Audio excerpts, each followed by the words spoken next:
Hello everyone, welcome back. In this video, I'm going to show you how to swap crypto in Bitget wallet. In order to do it, first of all, you need to launch your Bitget wallet, and over here, just like any other wallets, you won't be able to find any swap option by default on the home page. So in order to access that swap option, you need to tap on more, and now in more, you will see swap option. So you need to simply tap on it, and then you will be landed on this swap page.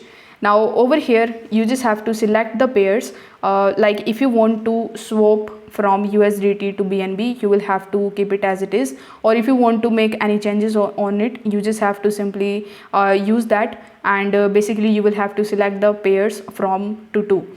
Now you will have to enter the amount of crypto that you want to swap to other crypto, and it will show you the equivalent amount that you are going to get. Once you do this, you need to tap on this trade option in the bottom, and this way your order will be placed and you will be able to easily swap your cryptos in Bitget wallet.